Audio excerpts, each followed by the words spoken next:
Istighfar anak yang saleh, anak yang mengerti kama rabbayani shaghira, Masya Allah. Anak yang tahu sekali orang tuanya penuh dengan kasih sayang, Masya Allah. Makanya jadilah anak yang betul-betul saleh buat orang tuanya. Buktikan bahwa doanya mustajab. Dan orang tua kita mendoakan kita nggak beragam, cuma semodel. Rabbi habli minas sholihin. Bicara kita mau jadi apa, urusan Allah. Tapi jadilah anak yang saleh.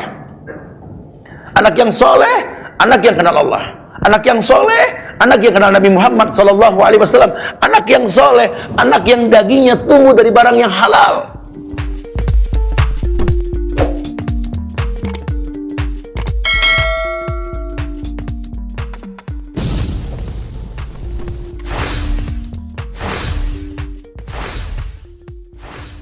Kenapa? Karena Nabi yang kasih bocoran.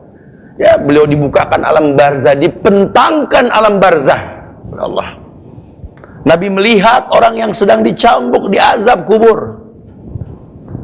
Mendadak malaikat menghentikan azab kubur, tidak dicambuk lagi nih mayit. Ini mayit bertanya, "Ya malaikah, lima takifu min darbik?" Kenapa kau hentikan cambukanmu pada aku, wahai malaikat? Ini mayit heran. Dia banyak buat dosa, dicambuk, terus mendadak berhenti cambukannya. Apa jawab malaikat? "Kaifa adribuk wa balagha istighfar lak?" Bagaimana aku bisa mencambukmu sementara anakmu beristighfar untukmu? Subhanallah. Istighfar anak yang saleh, anak yang mengerti kama rabbayani shaghira, Masya Allah. Anak yang tahu sekali orang tuanya penuh dengan kasih sayang, Masya Allah. Makanya jadilah anak yang betul-betul saleh buat orang tuanya. Buktikan bahwa doanya mustajab. Dan orang tua kita mendoakan kita nggak beragam, cuma semodel. Rabbi habli minas sholihin. Bicara kita mau jadi apa, urusan Allah. Tapi jadilah anak yang saleh. Anak yang saleh, anak yang kenal Allah. Anak yang saleh, anak yang kenal Nabi Muhammad SAW. Anak yang saleh, anak yang dagingnya tumbuh dari barang yang halal. Disiplin kita orang laki nih cari rezeki, jangan yang subhat apalagi yang haram. Karena kullu lahmin nabata min sukhtin anaru ahqqu bih. Setiap daging yang tumbuh dari nafkah yang haram, barang yang haram, neraka lebih berhak. Masya Allah. Ya. Jadi betul-betul nggak apa-apa, dunia lelah. Dunia ini memang melelahkan. Kabat, capek. Tapi hasilnya nanti ahla minal asal, lebih manis daripada madu. Ahla minal asal. Di akhirat nanti kita merasakan nikmatnya. Ya, ketika kita mendengar langsung kalimat salaman salama, oh Masya Allah, surga. Ketika anak kita sendiri yang bakal menuntun kita ke dalam surganya Allah nanti, Masya Allah, subhanallah. Banyaklah hikmahnya ya. Baru kemudian yang keempat, yakni mengingat bahwa sabar itu adalah pahala, atau sabar itu ada pahalanya lah gitu bahasanya. Jangan takut untuk jadi orang yang sabar dengan ujian. Allah akan uji manusia. Allah akan uji manusia. Allah katakan dengan tegas dalam Al-Quran bahwa Nabi pernah bersabda, beliau mengatakan, "Mayusibul mu'min min nasabin wala wasabin wala hammin wala hazanin wala adha wala gham hatta syaukah yushaquha illa kafaruh min khatayahu." Orang suruh sabar deh. Jangankan penyakit yang berat, penyakit yang ringan saja, bak duri yang diinjak saja hilang sebuah dosa kan. Suruh sabar, bahwa sabar itu ada pahalanya. Ya, tidak ada Allah menutup mata pada kebaikan yang dimana kita melaksanakan kebaikan tersebut. Salah satunya apa? Sabar ketika diuji. Wa inna Allah ma'as sabirin. Allah bersama orang yang sabar. Cuma kan nggak semua orang bisa sabar kalau imannya nggak stabil. Coba stabilkan iman. Ya, diuji miskin ya tetap belajar, diuji kaya tetap belajar, jangan berubah. Jangan susah kita belajar, senang kita nggak belajar lagi, salah. Tujuannya apa sih? Supaya iman stabil. Karena kalau iman sudah stabil, demi Allah, ujian seberat apapun akan kita rasakan sebagai nikmat yang Allah berikan. Karena bukti sebuah kehidupan ketika kita diuji. Ya, orang kalau udah nggak merasa diuji, ini ada yang salah nih. Wallahu a'lam. Masya Allah. Kemudian yang kelima, yakni kita suruh yakin bahwa Allah menghendaki kebaikan bagi hambanya. Ya. Alam ya'ni lil ladina amanu an takhsha'a qulubuhum li dzikrillah tadi. bahwa di balik musibah itu Allah selalu berikan hikmah, bahwa tidaklah Allah uji manusia kecuali agar dia dewasa dengan keadaan. Ya, udah saatnya kamu mempraktikkan ilmu kamu. Dibuatlah orang tua sakit, nggak bisa kerja, ya, kamu harus mulai berpikir keras, karena kalau nggak dilatih kamu nggak cerdas. Lihat orang tua kita dulu. Ya, kemiskinan, kesulitan yang dia rasa itu nggak membuat dia menjadi orang yang malas. Bahkan orang-orang dulu tuh beragam jenis makanan karena saat itu dia nggak memiliki fasilitas untuk membuat makanan. Ya, klien sama orang-orang sekarang kan fasilitasnya cukup, kitchen setnya, dalamnya macam-macam. Ya, banyak sekali alat-alat yang bisa membuat makanan tuh enak sekarang itu. Cuma jenis makanan nggak beragam sekarang. Tapi lihat orang dulu. Ketika fasilitasnya nggak mencukupi, nggak menghilangkan kreativitas mereka dalam berkarya. Ya, dulu nggak ada kulkas, ya, nggak ada kulkas, nggak kayak orang sekarang kan. Dulu nggak ada kulkas, ya. Sekarang orang punya kulkas, tapi tetap ya nggak ada karya ciptanya. Ya, mungkin ada, cuma nggak sedahsyat orang dulu. Orang dulu jadi ada banyak ragam makanan kan. Ini makanan diangetin, masya Allah. Jadi kreatif, sampai nasi nggak ada yang kebuang. Ya, betul-betul masak nasi itu, masya Allah, sampai aronnya bisa dimakan. Dikasih kelapa, masya Allah enak. Nasi nggak habis juga diangetin. Kalaupun nggak habis juga, karena diangetin, dikeringin, jadi rengginang, betul. Bosen rengginang, dikasih kacang jadi gipang, betul ya.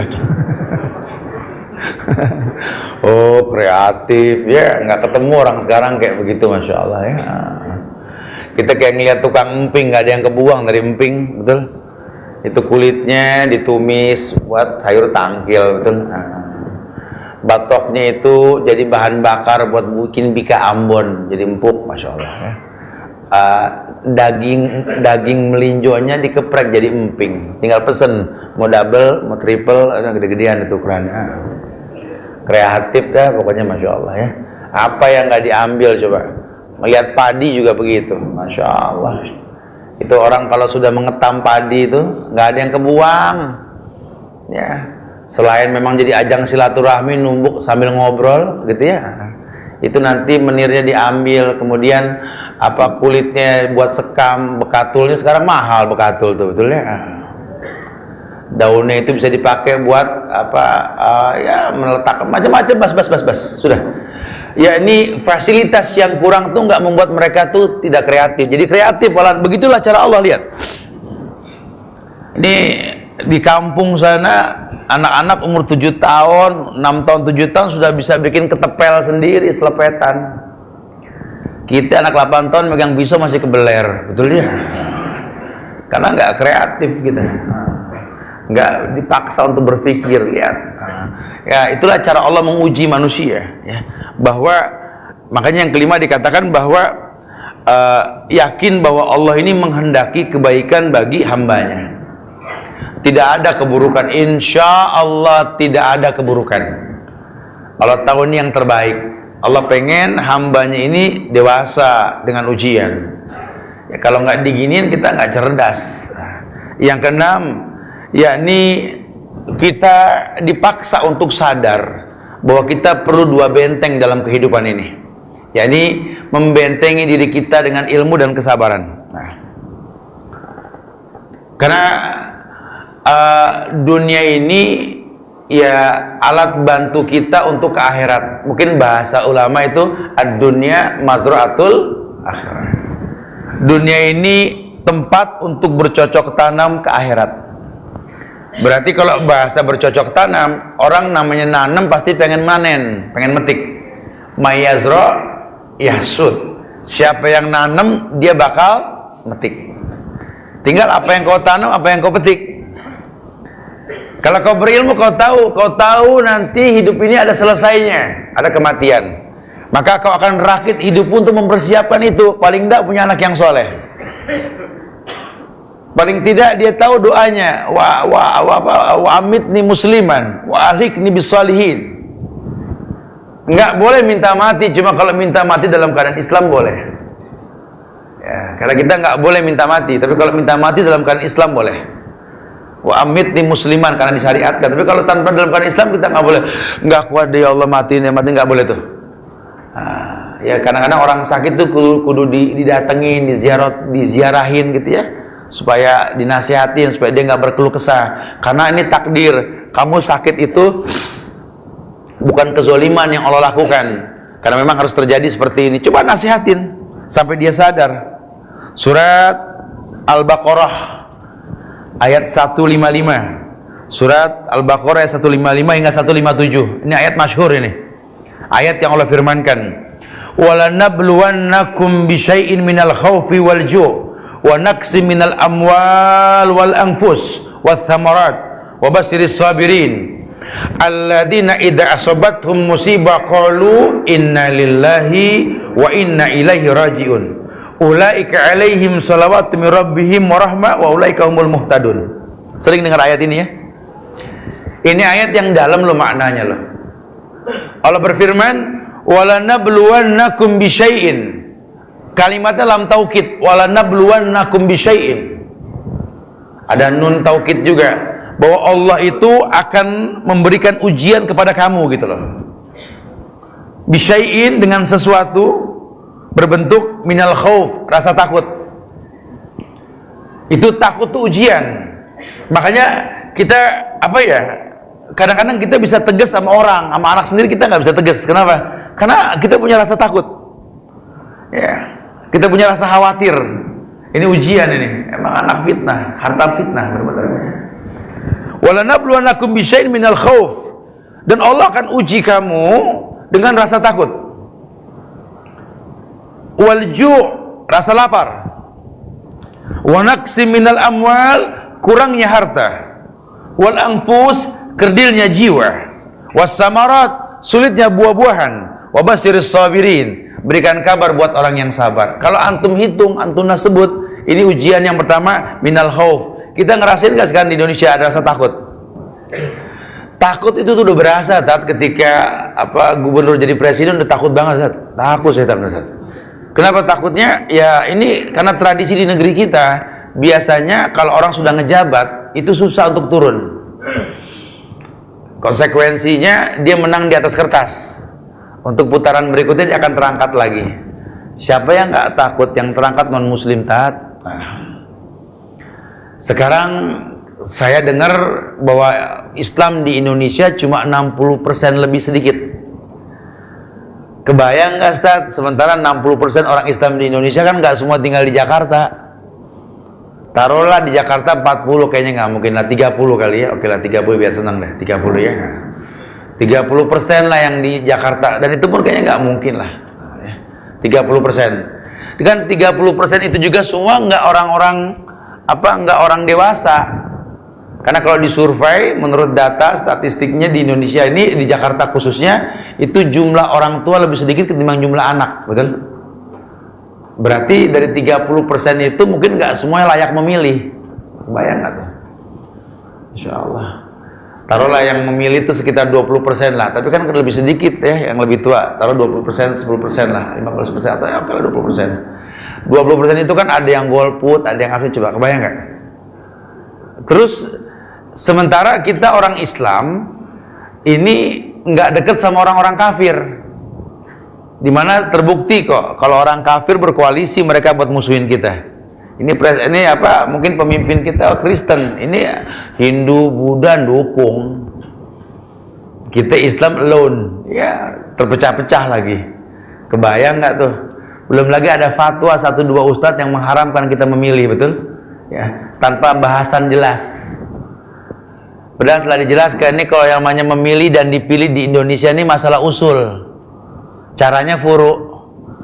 Allah kita kesampingkan furu, kedepankan usul. Anda tinggal di negeri yang harus memilih, betul? Karena Anda nggak memilih juga nggak apa-apa, nggak ngaruh.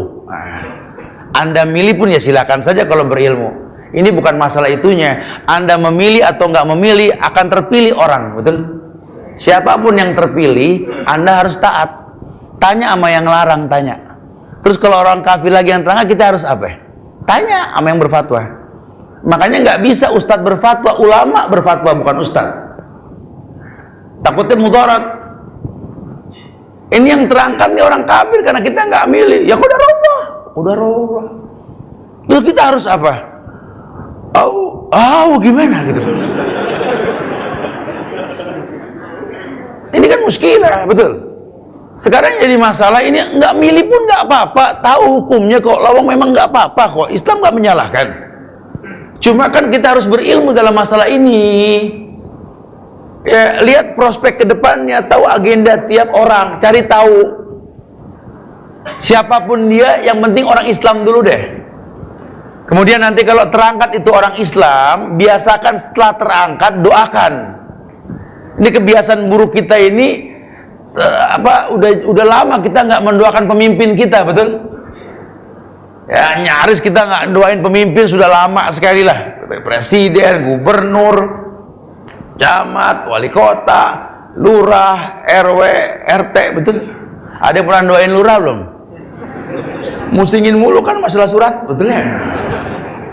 Camat begitu juga ya, masalah EKTP, masya Allah.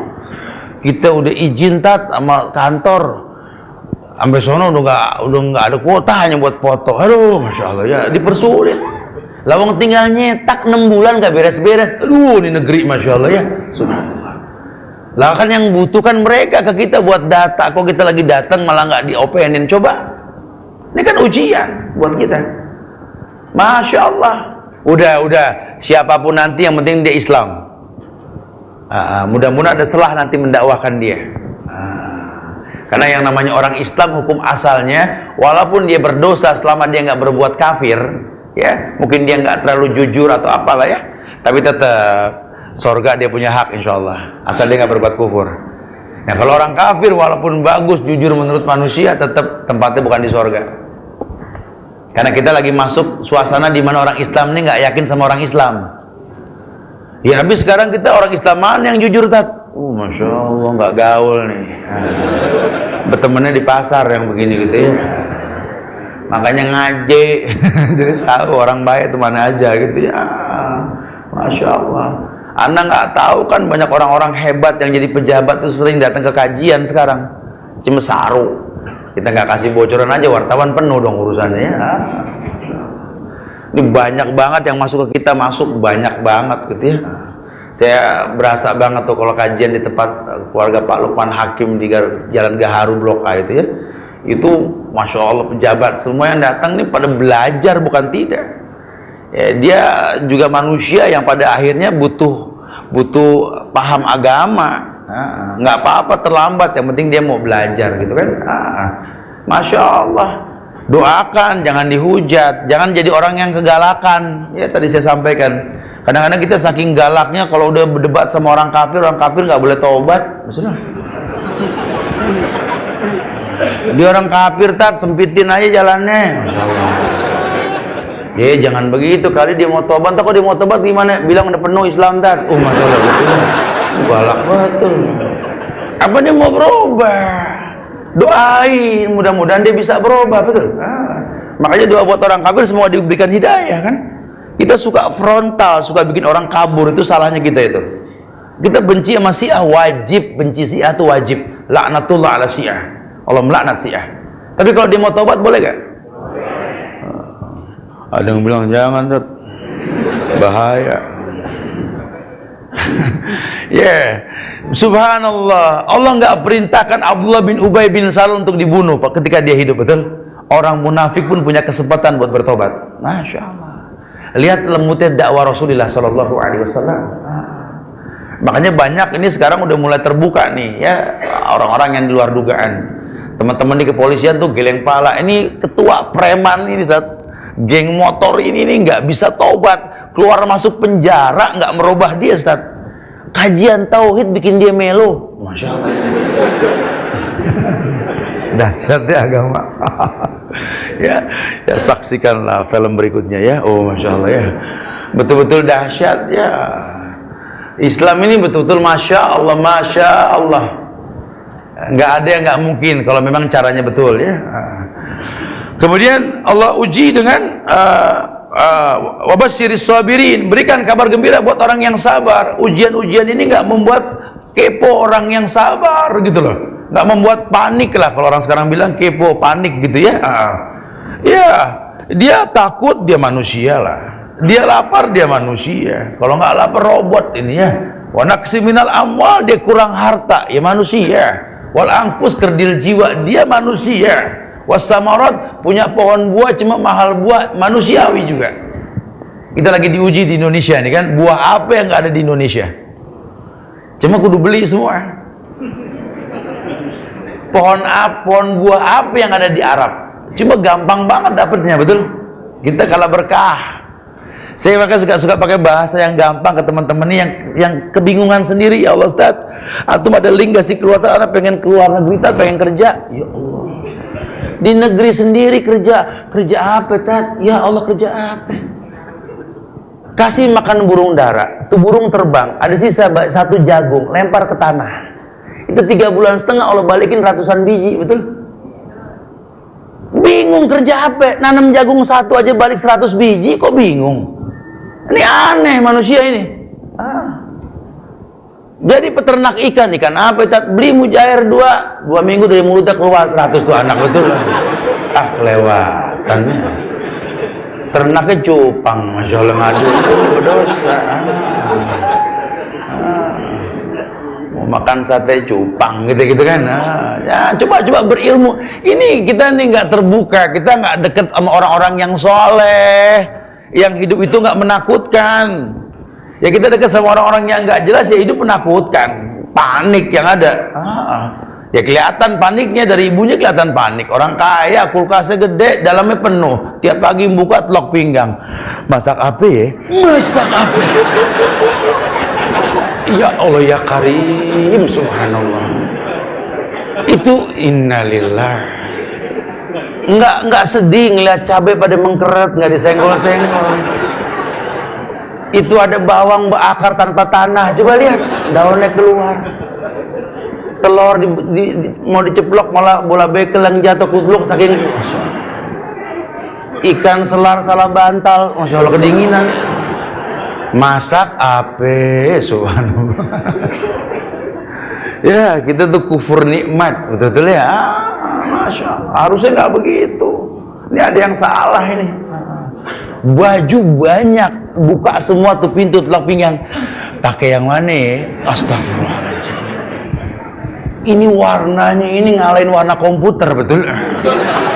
Masih bingung pakai yang mana? Lawang hanger udah nggak masuk lagi saking madetnya. Keder ini sih manusia kalau begini ya. Mobil motor banyak, rumah gede, masuk miring karena garasinya penuh mobil. Tiap pagi ngadep jalanan ambil napas. Kemana ya? Ya Allah. Kelewatannya. Ini kita udah keder kalau udah begini deh. Ya, masya Allah. Wa yadubillah wa na'udzubillah. Ini sudah penyakit waham kalau sudah begini nih. Hubbud dunya wa karahiyatul maut. Cinta dunia yang bikin kita kayak begitu tuh. Wa yadubillah wa na'udzubillah.